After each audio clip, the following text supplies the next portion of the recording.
এক ভাই গতকালের পোস্টে ৩টি প্রশ্ন করেছেন।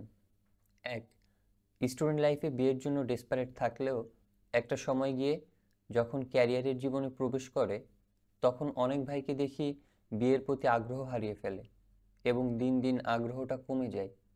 এমন হয়ে যাওয়ার কারণ কি? ২, লং টার্মে দেরিতে বিয়ে লাভ না ক্ষতি?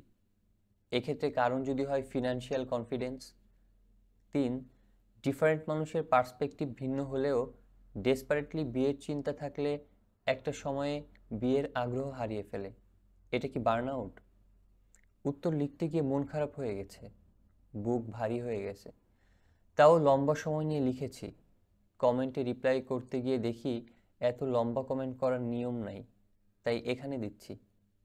উত্তর, ১ আর ৩-এর জন্য একই টাইপের উত্তর হবে, তাই সেটা একসাথে লিখছি। আগে ২-এর উত্তর দিই।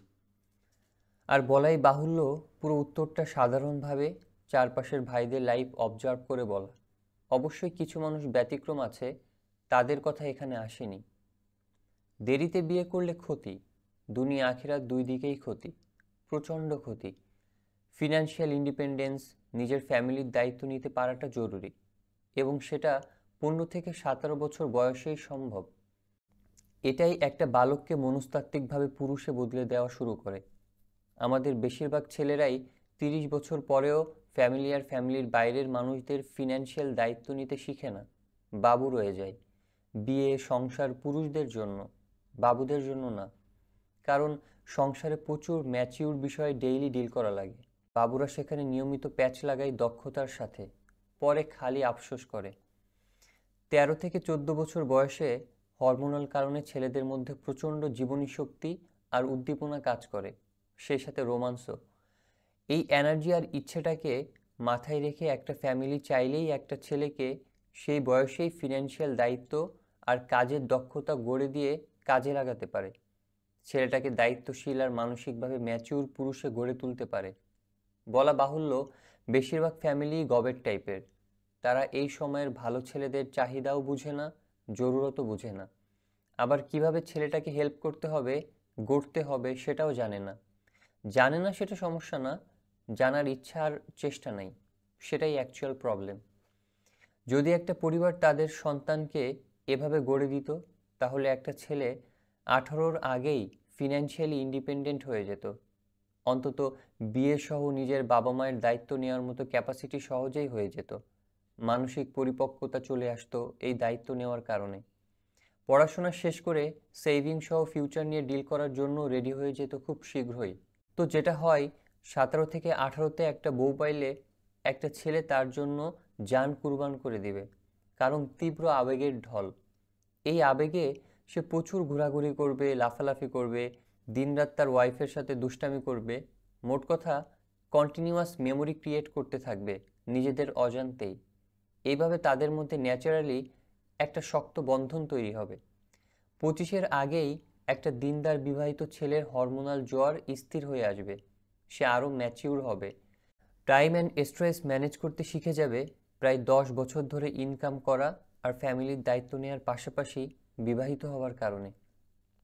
সাধারণ অবিবাহিতরা এই সিস্টেম আপগ্রেডটা কল্পনাও করতে পারবে না, যে ওয়াইফের সাথে তার অনেক মেমোরি, সেই ওয়াইফের সাথে ঝগড়াঝাটি হবেই, কিন্তু এতদিন তীব্র টিউনিং আর সুন্দর সুন্দর মেমোরিগুলো তাদেরকে বাঁচিয়ে দিবে। প্লাস এই ছেলের এখনও এনার্জি আছে, সাথে ম্যাচিউরও তীব্র। তাই সে খেলতে খেলতে চলতে ফিরতে ফিনান্সিয়াল জগৎটা বিল্ড করা শুরু করবে। বিবাহিত হওয়ায় বারাকা থাকাই সেই ৩৫ বছর বয়সেই ফিনান্সিয়ালি একটা ভালো অবস্থানে চলে যাবে। ৩৭-এর মধ্যে না পারলেও ৪০-এর মধ্যেই সে নিজেকে পুরোপুরি সেটেল অ্যান্ড স্টেবল করে ফেলবে, শিওর। অন্যরা এই অবস্থানে আসতে ধুকে ধুকে ৬৫-তে পৌঁছে যায়, প্লাস লাইফের সব কিছু ইমব্যালেন্স করে ফেলে। এটা তাদের দোষ না। ১৫ বছর বয়স থেকে যে ছেলে শারীরিক আর মানসিকভাবে ব্যালেন্স করার শেখার বদলে ইমব্যালেন্সই ছিল তার লাইফ, সে ঠিকমতো কিছুই গোছাতে পারবে না, লাইফকে এনজয় করতে পারবে না। ৩০ থেকে ৩৫ হাউতাশ করা শুরু করবে, ভিতরে ভিতরে হতাশা খেয়ে ফেলবে। এটাই তো স্বাভাবিক। আর দিনের বুঝ না থাকার ইমব্যালেন্স আর ইম্প্যাক্ট তো ক্যালকুলেটই করলাম না। অবিবাহিত একটা ছেলে যখন ২৫ হয়, তখন কিন্তু তার কোনো সুন্দর মেমোরি নেই, সে জীবনটা যাপনই করতে পারে নাই। সঠিক পথে এনজয় করতে পারে নাই। প্লাস সামনে সুবিশাল দায়িত্বের পাহাড়, এদিকে হরমোনের জোয়ার থেমে গেছে, অন্তত শরীর মানুষে জমে গেছে ভুল আর ধ্বংসাত্মক অভ্যাসের টক্সিন। সে ভালো ছেলে হলে চোখের পানি শুকায় ফেলতে শিখে, বুকে পাথর বাঁধতে শিখে যায় এর মধ্যে। আর খারাপ ছেলে হলে সে করে না এমন কোনো কাজ বাকি থাকে না আর। 25 বছর বয়সী মাথায় তখন ক্যালকুলেশন আর ক্যালকুলেশন, কুল কিনারা পায় না সে। 12 থেকে 13তেই পিউবার্টি শুরু হলে এতগুলো বছর সে তীব্র আবেগ নিয়ে একা একা পার করাই শিখে গেছে। তার জীবনের সবচাইতে কঠিন টাইম ছিল এই হরমোনের সাগর নিয়ে একা একা বাস করা। সে তো থাকতেই অভ্যস্ত হয়ে যায়, একা যুদ্ধ করাকেই জীবন মনে করে। একটা শূন্যতা, না মেটানো কিছু কৌতূহল আর সামাজিকতার কারণে সে বিয়ের কথা এরপরেও চিন্তা করে ঠিক, কিন্তু আর আগের মতো তীব্রতাই না, কারণ আবেগ মরে এসেছে। সেখানে ভর করেছে ভবিষ্যতের দুশ্চিন্তা আর জটিল সব ক্যালকুলেশন। এসব মাথায় নিয়ে বিয়ের আগ্রহ থাকলেও 30 থেকে 35-এ গিয়ে সেটা ভয়ের রূপ নেয়। কারণ এখন সে চারপাশের মানুষের দায়িত্বের গল্পগুলো শুনে, বাচ্চার জন্য কলিগদের রাতের পর রাত ঘুমাতে না পারা, ফলে অফিসের বাজে পারফরমেন্স, বিভিন্ন পারিবারিক অশান্তি সহ অফিস টু বাজারের গল্প আর ফিউচার সহ গাদা গাদা ফিনান্সিয়াল ভয় তাকে গিলে ফেলে। সে আরও নিভে যায়, ভিতরে ভিতরে মরে যায়, আর ভাবে এই বেশ আছি, কি দরকার আর ঝঞ্ঝাটের, লাইফ তো পারই করে দিলাম। তার শরীরও অলরেডি অবসন্ন হতে শুরু করে দেয়। বয়সের ক্লান্তি, পরিশ্রমের ক্লান্তি ধীরে ধীরে তাকে পেয়ে বসে। আর কত? এক্সট্রোভার্ট হলে কাজ শেষে এইখানে সেইখানে ঘোরা, আড্ডা দিয়ে রাত করে ঘরে ফেরা।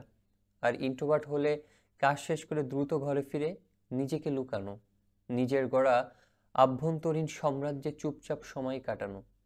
এখন বিয়ে হলে তো মুসিবত। এক্সট্রোভার্টদের 20 বছরের টোটো করার অভ্যাসটা বদলাতে ইচ্ছে করে না। বিয়ের প্রাথমিক দিন বছরগুলো পেরোলেই তাই বিরক্তি শুরু। বাইরে বেশি বেশি দায়িত্ব নিয়ে হলেও দেরি করে ঘরে ফেরার ইচ্ছা।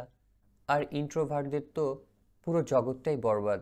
অফিস ছেড়ে অবসন্ন বিধ্বস্ত দেহ নিয়ে দিন শেষে ঘরে ফিরে কারোর সাথেই আর কথা বলতে ইচ্ছে করে না, স্বাভাবিকভাবেই। দেরিতে বিয়ে হলে ছেলেটা নিজে তো সাফার করেই, সেই সাথে সাফার করে মেয়েটা। অথচ দুইজনের কেউই কিন্তু পুরোপুরি দোষী না।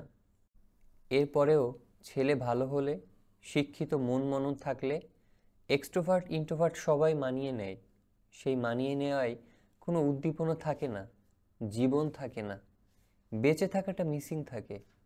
আর থাকে একগাদা দায়িত্বের ভারী ভারী সব দম বন্ধ করা পাহাড়।